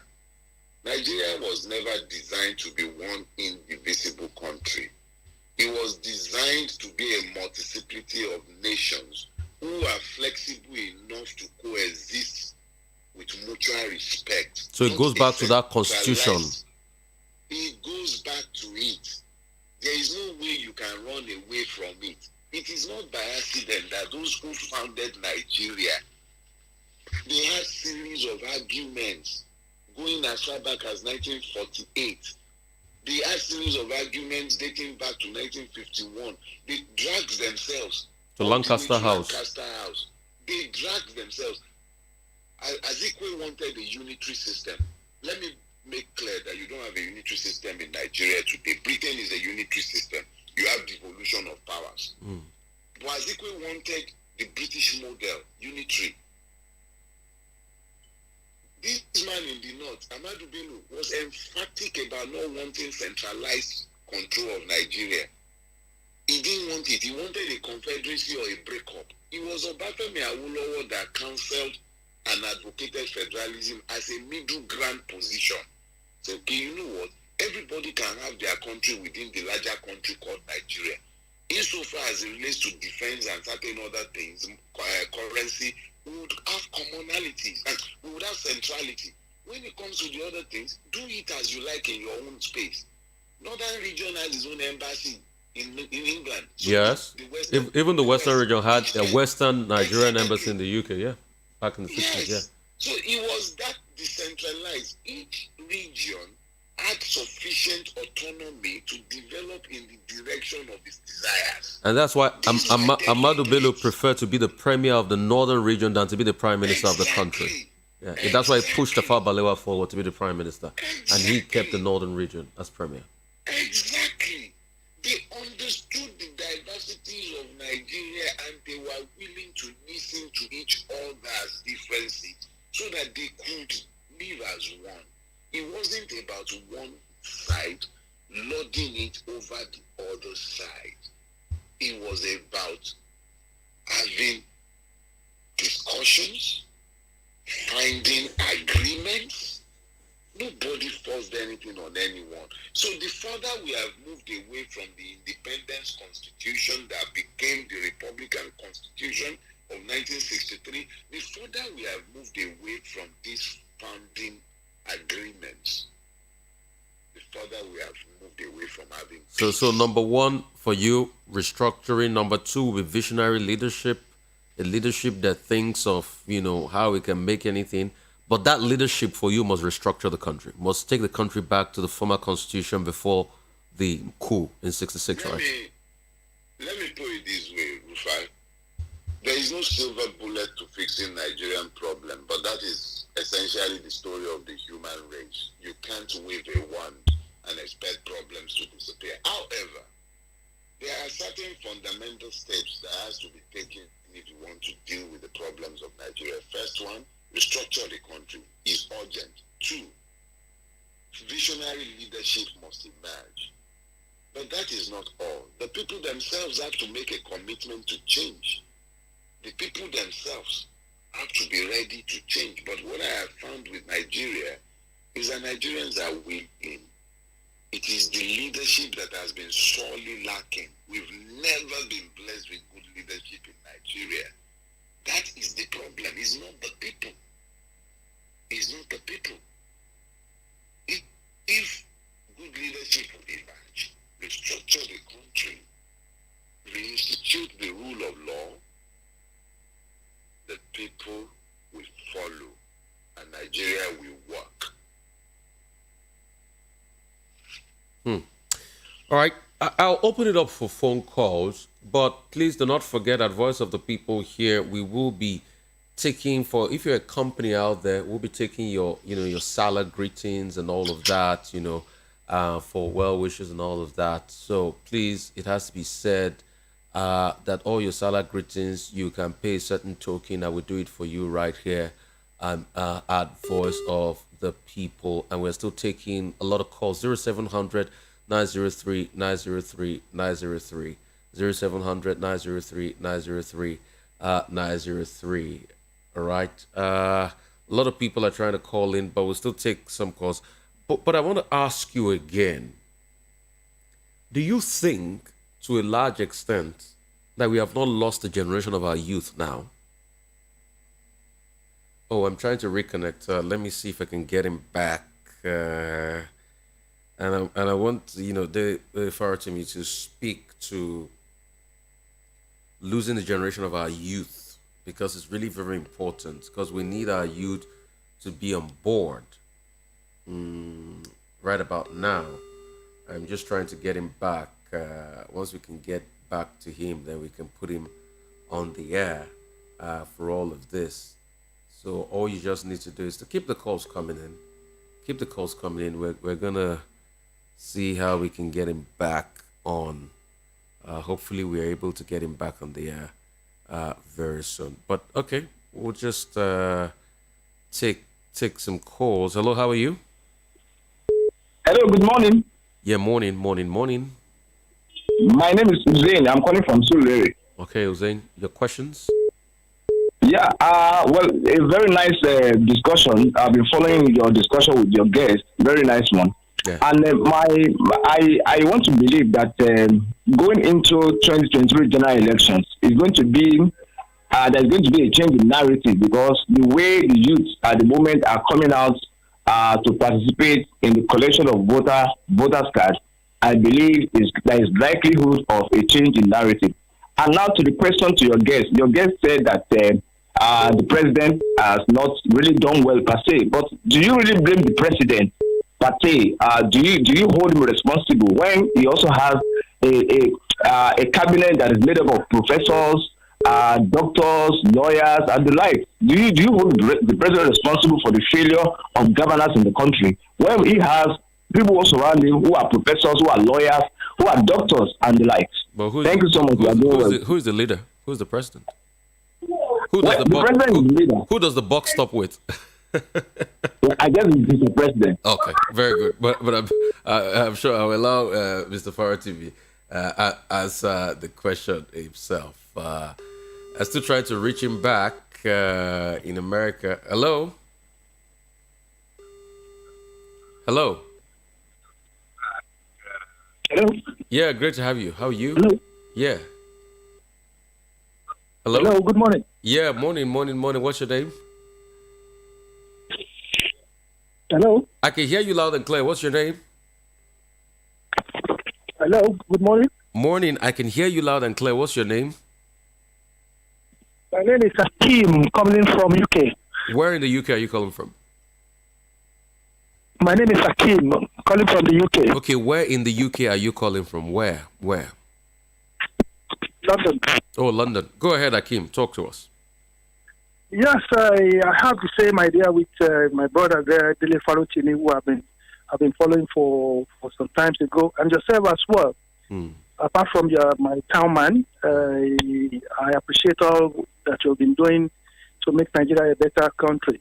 But my take in this is Nigeria needs an holistic reform, not only in the government sector, but everybody, each and every one of us. Okay. We are doing one thing or the other. You're on here, but just hang on a bit. We have a caller, but just hang on. Yeah. Okay, go ahead. I can hear you. As you were saying, you said Nigeria needs a holistic reform. Everybody needs to come on board, right? Everybody. Yeah. As I said, every one of us in Nigeria, we are doing one thing or the other that is bad. That's destroying the country. If all of us can make a change, if all of us can change, the country will be a better one. We have the resources. We have everything. I have been in the UK for the past years. I have been to Nigeria to contribute my quota because I went to a federal government school. I wasn't paying the very school fees. Okay, let me go back to pay back what the government has given to me, but the system did not allow me to do that. And I've tried so many things to do in Nigeria. The system will not allow you because I believe that I don't give bribe to anybody. I prefer to renounce anything. I don't give bribe. I've been detained by police for hours because I refuse to give bribe. I will not give you bribe because I've not done anything wrong. Anyway, good to you guys that you are speaking of. The young ones are coming up again to register, and I hope they will give them the chance to vote, because that's another thing. One thing is to register, one thing is to get the PVC, one thing is to allow them to vote, because at the end of the day, they will say the PVCs will not be ready before the election. I bet you this is what is going to happen. Thank you so much. Because, yes. Thank you. But it has to be ready. Anyway, have a good day. I will get INEC officials here. They will also come and talk here. We have to put pressure on them. It has to be ready. It has to be ready. People have to get a chance to vote. Mr. Farotimi, please, can you unmute yourself? Okay, good. We've got two questions. Somebody called, Mr. Hussein from Surulere. He said that you can't blame the president alone. Yes, and that's a fair point, because he said there are other people surrounded by the president. Anyway, I asked him that the buck stops at the door of the president. But he said you can't blame the president. All about the other people in the cabinet. What can they do to salvage the situation? And they didn't do anything. And secondly, this caller said, we have to collectively develop the country, that Nigerians too must come together. And thirdly, I'm asking you about, the young people. So just take all of that. Let me take this call again from Texas. Somebody's calling from Texas in America. Hello, how are you? Your contributions? Yes, this is Christopher Sheridan Dele. I'm trying to put my mouth in the discussion. Okay. Can you hear me? Yes, I can hear you. Yeah. Go ahead. Okay, sir. Yeah, the country is called Nigeria, which is our country. We believe that is our country. I think we have a lot of problems and a lot of things to change. Number one is this, because I believe that all politicians, everybody in any office in Nigeria is corrupt. You need to start from the police. Starting from the police people, you need to change all of them. Because the way we are seeing Nigeria, the way we are seeing bribery in all aspects of the local, state police, local, there is no how Nigeria will change. Another thing we did in Nigeria, we need satellite. You cannot say in Nigeria, you have somebody, policeman will come and tell you this person committed this kind of crime without you observing it, because they are all corrupt. There is no how we can believe in them. And when you look at it, you don't know that yes, Nigeria has something we call NIN, NIN number. What actually makes use of the NIN number? Whatever you want to do in Nigeria, you use your NIN number. You use it as an identity number for you. If you are going to hospital, you present your NIN number. That was how social security started in America. Yeah. They started it, and there is nowhere you are that you will not use your social security. Anywhere you are, they will tell you, can you please bring your social security? And when you bring up your social security, they will be able to know who you are. They will be able to know what crime you have already committed before. Everything will be by your social security. Why can't you make use of our NIN number? Why can't you use our NIN number as our voter's card? Yes, that's something that we should be able to use NIN number as voter's card, yeah. Because now they are incorporating their own NIN number in India with their voter's card. Ada, yeah. Yeah. Use details of the NIN number if you cannot use it. Yeah. This is what I keep on asking. People are running up and down trying to get their voter's card to vote. Why they have NIN number? The one I know that is already officially registered. If you want to mention the number, you're able to know that you are this particular person. Then why can't you make use of it? Because we want a corrupt country. Yeah. Because we want a corrupt. Are you talking to me? Yes, I said those are very good, valuable contribution. Yes. It's because of the corruption. That's why people will not allow that to happen. The situation where you can manipulate. Yeah. The situation where you can manipulate INEC. INEC is not an independent body. Why? What's going on in Nigeria? Why must we be appointing all these people?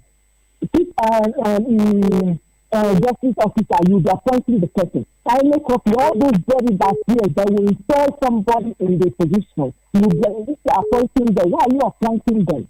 Thank you so much. This is where all these things have to be changed. Thank you so much. Really appreciate you. Thank you so much. If you change all these things, I think Nigeria will start growing up. For now, we can never get to good Nigeria from now until we put all these things in place. Thank you so much. Really, I appreciate you. A lot of people are calling. I'll still have to hold on with my brother Dele 0700 993 993 993. I got somebody here that tried to reach us. Let's see if we can get them back on the phone lines. I think this is +223. I think that's from 233. I think that should be from Ghana. Yeah, from Ghana here. Hello, you're calling me from Ghana? Hello? Hello? Okay. A lot of calls from the diaspora. We're getting a lot of calls from the diaspora. Okay, the person calling us from Ghana, please do the call back. Hello. Okay. Goodness me, what's happening? Now all the lines are jamming together. Let's see if we can drop off on all of them. Okay, I'll just allow Mr. Dele Farotimi to speak up to these issues people have talked about. Okay. Can you hear me, Mr. Dele? Okay. Mr. Farotimi, can you unmute yourself, please? Hello? Yeah, I can hear you. Great. So a lot of people are asking. Okay, just a minute. Let me take this call. Hello, what's your name? Hello, what's your name? Hello, what's your name? Hello, can you hear me very well? Good morning. Where are you calling from? What's your name? Good morning. My name is Sunday. I'm calling from Germany. Great to have you from Germany, Sunday. Great to have you. How are you today? I'm doing good. A bright sunny day over here. Okay, it's a sunny day in Germany. Talk to us. Talk to us. We have a guest, Mr. Dele Farotimi. He said a lot about Nigeria. What do you say? Oh, we lost him. We got another call from Ghana. Hello, how are you? Hello. Great to have you. What's your name? You're calling from Ghana. What's your name? Yeah, hello. This is Justin. I'm calling from Ghana. Yes, let me make it quickly because I listened to the previous speaker that called from UK. Who was talking about corruption and all of that. Yeah. I believe what our speaker said. If the engine is not functioning, there's no way the tire and every part of the car can function. So we have to start from the engine. And I want to encourage every Nigerian out there to go out and vote. Let us try to, get our musicians, our celebrities out there to speak out. Let them come out because they are the ones who,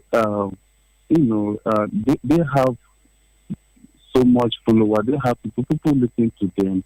The artists, the actors and the actress and all of that. They should come to one voice and come out and mobilize people. Let them speak out. Let them know that we have to do something this time. We have to do something different from what we've been doing before. Because if we can't change, if we can't get a good leader now from the presidential seat, there's no way we can get a good governor. Okay. There's no way we can get, so we must vote for good people across everywhere, and it has to start from the top. Yeah. Yes, that's a good contribution. Thank you so much. Really appreciate you all the way from Ghana. I appreciate each and every one of you. Most of your messages, I'm seeing you on our YouTube live. Thank you so much. Please subscribe to our YouTube page, Voice of the People 90.3. A lot of people are asking, when are we going to have diaspora voting? I mean, those are plenty questions here. Let me see if I can quickly get Mr. Dele Farotimi to respond to all of these things. Yeah, so, sir, please, so sorry for keeping you waiting. We had a lot of callers calling in. Okay, we lost the call again. Let me see if we can get him in quickly. But the phone line to call us up is 0700 903 903 903. Hello, how are you, sir? So please respond to all what the callers have said. Yeah, so sorry. We have a lot of diaspora callers on the show. Unfortunately, I couldn't hear their own end of the conversation. So what they were just saying is that it takes a collective effort. We all need to come together to make this work. We all need to do our best to make this work. And some people are saying, why can't we have diaspora voting? Why can't everything be used for NIN number, like social security number? Many things. They're just talking on the lines of reform. And Mr. Hussein asked a question that, what about the other people surrounding the president? Should we blame the president alone? What about the other people close to the president on this? Okay. Let me first of all say this. I have never singled out the president for blame. I am of the opinion that if you are blaming anything, look to the system that has created the mess. That's the first thing. But when you're saying you can't blame the president, you must also remember that this was the man who advertised himself as the agent of change, the Messiah that will come, end corruption, make Naira 1-to-1 with the dollar, the fuel scarcity will disappear, our refineries will be working. All kind of fantastic promises were made by this president. So it becomes very easy to point at him as the failure.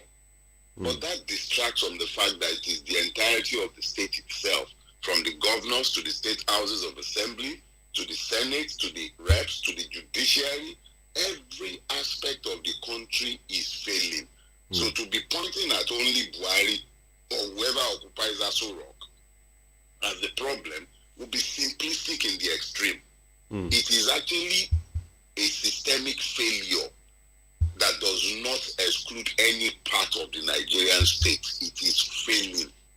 So I agree, we should look beyond Buhari or the occupier of the office. Now, the second part of the questions, which deals with the totems of democracy, you're talking about linking NIN to voting, diaspora voting. All these are suggestive of an assumption that Nigeria is a democracy. Is Nigeria not a democracy? What is it? Nigeria is not a democracy by any stretch of the imagination. A democracy requires citizens. A democracy is the rule of law. In a place where the law does not rule, you cannot have citizenship. In a place without citizenship, you cannot demand democracy. Nigeria is pretending to be a democracy, but it does everything possible to reduce the people's capacity to decide. It is the apogee of that attempt at reducing the people's capacity to decide that has led to vote buying. You want to do everything to make sure that the people's voice is lost. So one, you want them to link NIN and the voter's card.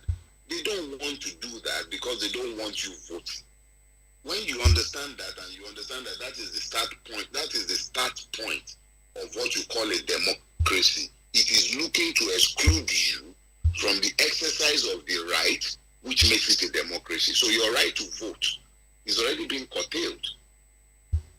So that is not a democracy. So when Nigerians are talking about, when we are demanding episodic evidences of a democracy, the right to vote if you are in the diaspora, the right to make life easy for you so that you can have a continuous voters registration exercise, that means that the state is trying to do everything it can to make it easy for the citizens to vote. Those are democracies. But that is not the situation in Nigeria. Everything is being done to make sure that you are unable to get to the poll. And if you do get to the poll, everything is being done to buy your vote so that you vote the way the people in power prefer that you vote. And the police will be right there, not doing anything about it. INEC will be standing right there, not doing anything about it. That should tell you that that is what the system prefers. So when people sit down in the diaspora, and I feel so sorry for the Nigerian diaspora, they are the ones who love Nigeria the most. They are always focused on Nigeria. They are always thinking about Nigeria. They want to come back to Nigeria.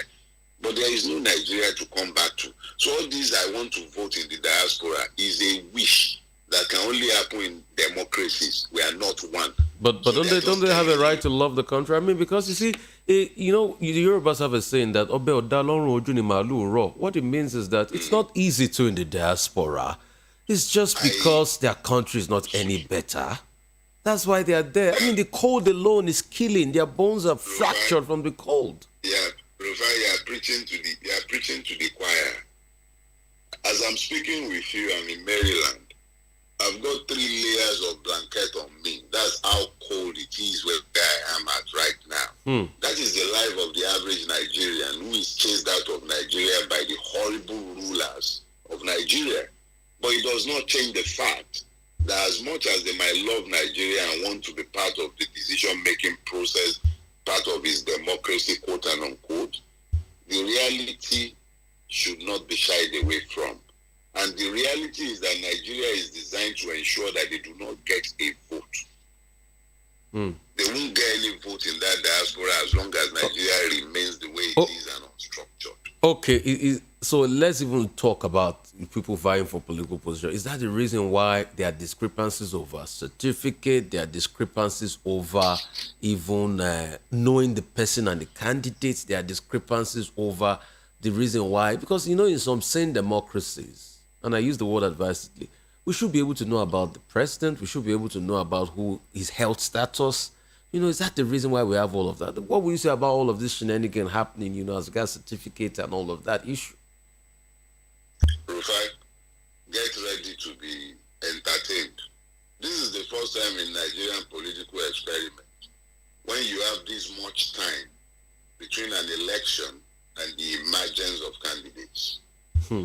Because you have this much time, there is going to be that much time to pay attention to the candidates and to scrutinize them. But I think Nigerians are allowing themselves to be distracted. The subject of certificates and all of this are only tangential to what should be important to us. And what are these? Who are the people asking to rule us? Who are they? What's their character? What's their record? Are they men of integrity? Have they served before? If they have served, what's their record in public office? Why is it only in Nigeria that affidavits have become more important than the reality? A man that is well in excess, is king. When they say somebody is a king ager, not teenager now, king ager. A man who is patently closer to 80 than 90, who is telling you that he's only 70. And you look at the affidavit says he's 70. Everything around suggests that this man is closer to 90. But in Nigeria, we've learned to just accept the lie as the truth. She don't look like Bolage says. She don't look. Okay. Well, unfortunately for us, our matter don't pass to sit down look. When Fela sang his Look and Laugh, Fela was actually capable of looking at the situation and finding refuge in laughter, even though the situation was bad. Our own case is that if you laugh now, arrow straight. If you sit down, they look, you be mugun, complete. Your mugun wear complete suit. If you sit down, they look now.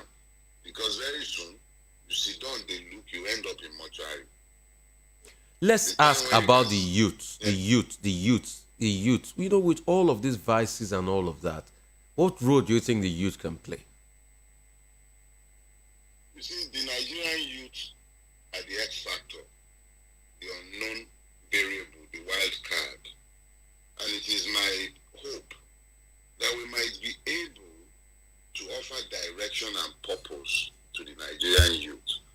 Because the Nigerian generally, especially the older generation, my generation and those older than me, we've become acculturated to the madness. We've learned to accept it, and we're finding ways to cope with it.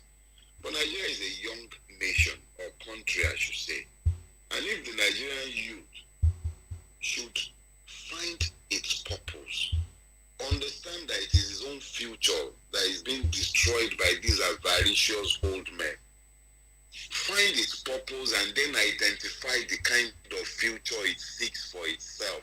Recruit your rulers, your leaders, yourself. Because if you're waiting, if this young generation is waiting for my generation or the ones before us to resolve the problems and the crises of nationhood, we will fail. We've already failed. But if they will take their fate in their hand, but understand clearly what they want to do with their future and where they want to go, look for the leaders who will lead you in that direction. You're following this person today. Okay, so you're following him because he's got pedigrees. You can say the person had ruled somewhere before. Where is he going now that you're following him? That is the challenge of the Nigerian youth. You can't wait for our rulers to lead you. You have to determine what direction you want to travel. And then turn this election into a leadership recruitment exercise. Find the leaders that meet your aspirations and then vote for them. But the Nigerian youth are the only ones who might still save Nigeria. My generation, I'm sorry to say, it is a thing of pain for me, but I have observed members of my generation, people who I stood in the trenches with, justifying the madness that is about to come upon us. Either campaigning for a Milocon or shouting a Tiku up and down the place. That is not going to take us anywhere. But it is up to the youth to look to Nigeria the way it is today, look to their own future, and then decide what direction they want to travel. By sheer power of their own will, they can drag us older people to follow them. NSAS proves it. When the Nigerian youth puts his mind to something, it can achieve beyond its imagination. So there's still hope for Nigeria, and that's one thing I'm really excited. I didn't say that. No, but we have to find the hope somewhere now. There is hope for Nigeria. The solution to a headache is not cutting the head off. There must be hope for Nigeria. And we must still keep hoping on. For Nigeria, there is hope for Nigeria. What has been lacking for a long time is direction. Hope has never been lacking in Nigeria. But when you have hope, without having purpose and direction, hope is the first thing to die. You must annex hope to purpose. Annex purpose to direction. If all you have is hope, without purpose, without direction, it will evaporate eventually. Purpose is the cardinal thing in life. Sorry? I said purpose is the cardinal thing in life. Yes. Without a purpose, abuse becomes inevitable. Inevitable, yeah. Without purpose, abuse becomes inevitable because purpose is the reason for life.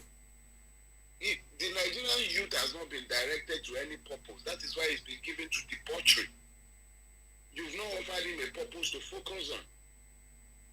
If you've not given a man purpose and he's not directed at any purpose, it means that he's available to drift in any direction.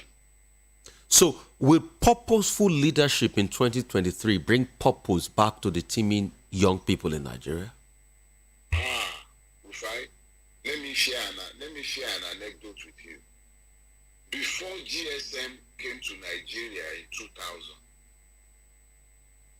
we would be trying to make calls on North 9 North, and you'll be craning your neck, you'll be moving from one part to the other.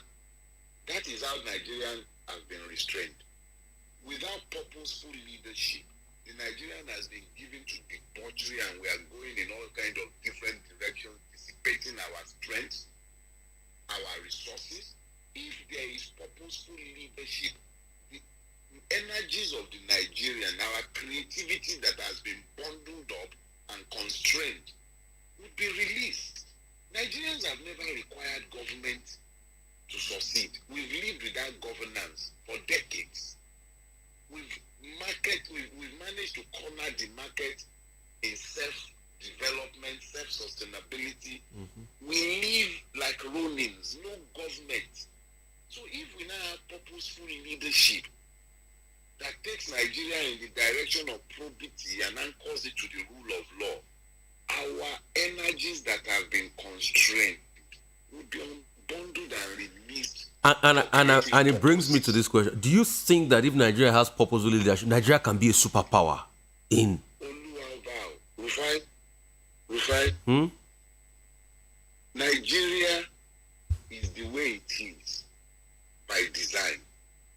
If Nigeria should have purposeful leadership, I'm in the US right now. I look around me. I was remarking to a friend yesterday, you plant things here, you use fertilizer.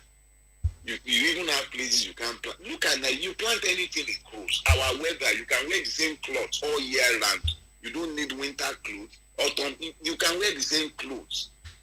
There is nothing we do that does not thrive. It is horrible, bad leadership, nasty structuring. That is why we are where we are. If we get it right, the Nigerians in diaspora will head back home. Nigeria can be better than anywhere in the West in 20, 30 years at the most of effective governance and leadership, purposeful leadership. There is nothing intrinsically wrong with us. The Nigerian is not in any way deficient or less than the next man. It's the rulers and the horrible governance systems that have constrained us, it's more or less turned us into what we've never been. We've become vagrants, vagabonds, because we're badly structured and horribly governed. There is nothing wrong with us. Nothing wrong with us. Thank you so much for this message of hope. So sorry, and I thank you so much because I woke you up very early. You're in Maryland. It's around 5, 6 a.m.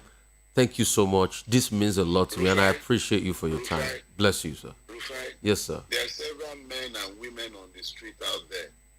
They have things to say to you and to Nigerians, and they will never have a microphone in front of them. I hold them a duty to respond when you call or when anyone else calls and ask us to talk about the Nigerian condition. Thank you very much. Thank you so much. I thank you so much. God bless you. God bless you so much. I'll still call you to thank you properly after the show. Thank you so much. That's powerful there, Dele Farotimi. And in the end, we all agree the fact that if we get leadership right, like I always say on every platform I'm on, that if we get leadership right, Nigeria can be a superpower in the next 20 years. I always say that. I believe so much in this country. That's why I do all the things I do in the media space and across. But thank you so much, everybody, for joining us. Please go and subscribe. Voice of the People 90.3. We're indeed giving the people a voice. 90.3. Subscribe. Voice of the People 90.3. Rufai is here. Sunday mornings like this powerful show. I have this caller has been calling me from Germany. Hello, how are you? Let me give you 30 seconds. What's your name, sir? My name is Mazi Emeka Obioha. Mazi Emeka, you're calling from Germany, sir? Absolutely. Where in Germany are you calling me from? Quickly, sir, Mazi. From Bonn, Germany. Bonn. Okay, go ahead, Mazi. Yes. Yeah. I wish your guest, Farotimi, have not left. It would have been better, but I know he will hear the he will watch the part he left later. Yeah. The fact is that he was talking about going back to Nigeria in regional government, right? Yeah. That is a solution. But the truth is that when that agreement was reached, that regional government agreement was reached, there was no Boko Haram terrorists, there was no Fulani herdsmen terrorists, there was no 12 states in the northern Nigeria practicing Sharia law. So yes, that agreement would have worked then, but can never work now. The issue of going back to regional government or restructuring Nigeria can never work. Nigeria problem is not about who leads Nigeria. It is about the system that have been put in place to ensure domination, to ensure land grabbing. You also, as Autumn was going about crying in television, talking, it's because of the fact that it's not because his people are not seeing food to eat. It's not because of economy. He is talking because people are losing their life. Even from the time you have been holding this program till now, if you check, a Nigerian has been killed by terrorists in one place or the other. So the problem of Nigeria is not regional or autonomous government. No. Or the bring NGL to rule Nigeria with the system and the mentality so you're saying we of need mostly the northern Nigeria. We need to change the system. We need to change what Nigeria needs. Thank you so much. What Nigeria needs is dissolution. Time is fast spent. Time is fast spent. We need to go. All right. You said we need to change the system. We need to change the mentality and all of that. Dele Farotimi talked about the 1960s constitution, where there are regional parts for it. You know, some other people might argue otherwise, but all points have been heard. Most important thing, for great content like this, go subscribe to VOP Voice of the People 90.3. I'm going to come here next week Sunday to talk about Make Great. All right. And so we've said you should subscribe to the YouTube. It's really very important. Get it on, comment, share, and all of that. We're going to take all of these messages and put them out there. We hear all sides. We hear all views. Thank you guys so much. It's been a great day today. Bless you all. And please do not forget, VOP, we have Salah messaging. If your company wants to buy a slot for Salah messaging, or you need to call, just reach out to us here on VOP, or reach out to us on the website, or reach out to the marketing team. Let me give out ID John's number on